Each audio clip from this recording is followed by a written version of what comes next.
So in this course, we're going to be breaking down protein specifically and the three main types of whey protein that people tend to drink or supplement protein in general. Number one is going to be whey isolate protein. Number two is going to be whey concentrate protein. Number three is going to be casein protein. Now, there are a lot of proteins that have multiple mixed into one, but I'm going to be breaking down specifically each type of protein, which one is best for each scenario, and why you should or should not use this, how it can be potentially beneficial. These are, of course, just my personal opinions from what I've seen. I've tried these supplements all myself, and I've experienced which ones are my favorite and which ones are my least favorite. So I'll also rank them at the end in order of top three, how they can be potentially beneficial. So we're going to talk first about casein. Now, casein is going to be a slower digesting protein, meaning it's going to break down in your bloodstream much slower.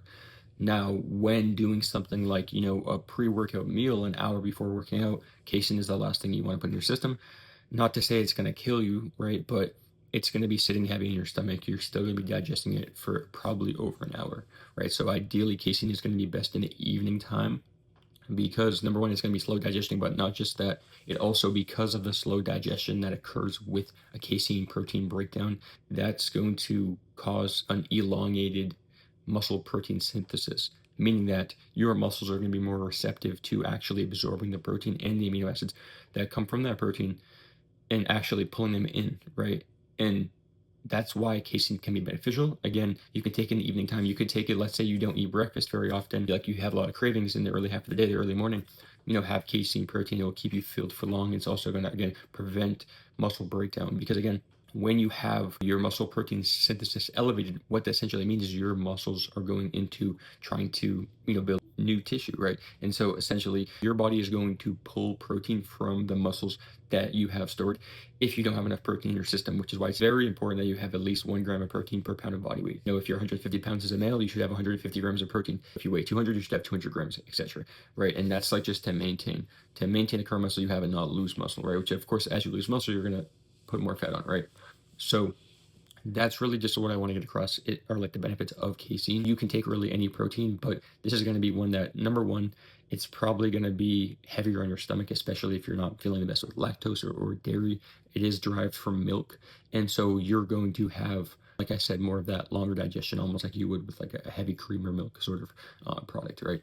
So that is the benefit really of casein. So in this video, I'm going to be talking about whey concentrate and why it can potentially be beneficial for your situation. So similar to the last part where we talked about how with casein, it's going to slowly digest and break down. Same sort of thing with, the concentrate, not quite as long, but it is going to be a longer process breaking down that protein. It's going to be slower digesting as well. So very similarly, you're going to want to make sure that you have it away from your, workout window, right? Not before, not right after. Later in the evening time, ideally, or maybe in the morning if you're not typically eating a lot of breakfast, or first thing in the morning, a lot of food, have that. It's going to keep you filled, and it's also going to, again, prevent you from breaking down muscle and keep your muscle protein synthesis elevated. So when it comes to, the concentrate, it's just going to be essentially not as lean of a source as the whey isolate. It's not going to be quite as lean, the concentrate. It's typically going to have a little bit more fat, probably also going to sit a little bit heavier in your stomach. Again, casein can be helpful. If you are somebody that doesn't respond well to dairy, then isolate is probably going to be your best bet. We'll talk about that in the next video. So whey isolate is going to be my favorite, and here's why. First and foremost, it's going to be the most fast and easily digesting protein powder. It's also going to be readily available, meaning that number one, the protein is going to break down very quickly into my bloodstream and absorb into my muscles. And number two, it's going to have a full amino acid breakdown, meaning not just is it going to, hit my bloodstream, but also I'm going to absorb and take in those amino acids, which are the building blocks essentially of the protein.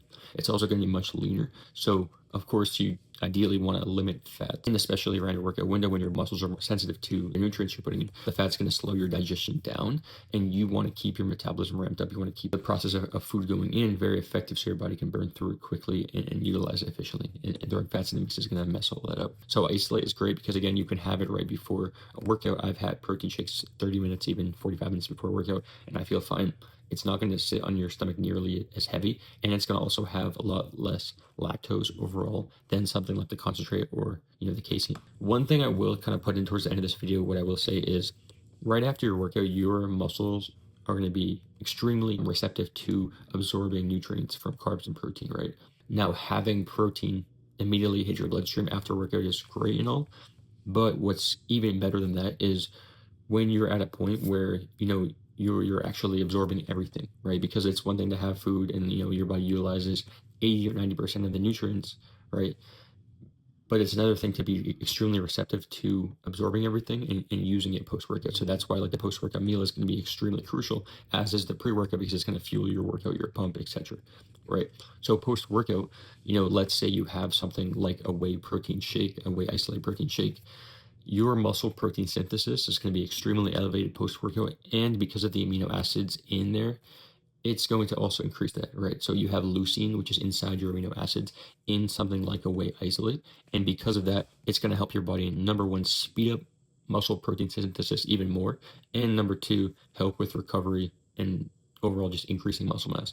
So it's going to elevate these things so much. So having something like a protein shake post workout, again, it's not necessary. There's so many times in my life where I have gone 2 hours without eating after a workout. Ideally, yes, you want to try to get protein and carbs, especially in post workout, but there's not always times you can't. You have to be realistic, right? So for me, being able to have something like a whey isolate protein shake is extremely crucial. It's key. You don't need to have supplements, but that is kind of why I would say it would be helpful. And those are the three. Again, we talked about casein, concentrate, and whey isolate. I said I would rank them. I'm going to put concentrate as number 3, casein as number 2, and isolate as number 1. Reason being, I've never felt good with concentrate. It always makes my stomach hurt. I always, taking it when I was younger, would like break out and have like bad skin and like gut problems from it. So I'm not a big fan of, concentrate. You can use it again, but it's just going to be not as lean of a source as something like isolate. So I personally go with that, but see how you feel with it. Secondly, like I said, casein, the reason I put it there is because the times that I did take casein, I felt really good, meaning I had my metabolism really ramped up. This was a period of time where I was at about 8% body fat. I was getting DEXA scans. I had, all like tests done and showed like the accuracy of my body fat percentage. I was extremely lean. Like I had like veins on my quads, on my abs, everything. And during that time, I was doing a casein shake in the evening time. I was eating probably 3,500 calories, 3,800 calories, give or take. And then I was going home and having that protein shake before bed. And then I'd wake up the next morning and I would feel really good and lean. And my physique looked great all day. Because there's periods of time where your physique's going to look flat, meaning either A, you're going to look more bloated, have more water retention, or your muscles are going to look smaller and flatter, or potentially both. And not just do you not feel your best or look your best, but like it's going to affect how your energy is, etc., and your workouts, right? And so when I was doing that casein, the benefit to it is it's probably going to take 2 or 3 hours to break down and fully be absorbed, if not longer. Meaning, while I'm asleep, when my muscles are repairing and actually growing new muscle tissue, instead of them, pulling protein from the muscles, it's going to take it from that and have readily available amino acids to fully recover and repair these muscles. So that's my little rant. Hopefully this was valuable for you. There are going to be other videos and other resources in this course. So make sure you go through everything, and I will see you guys on the next video.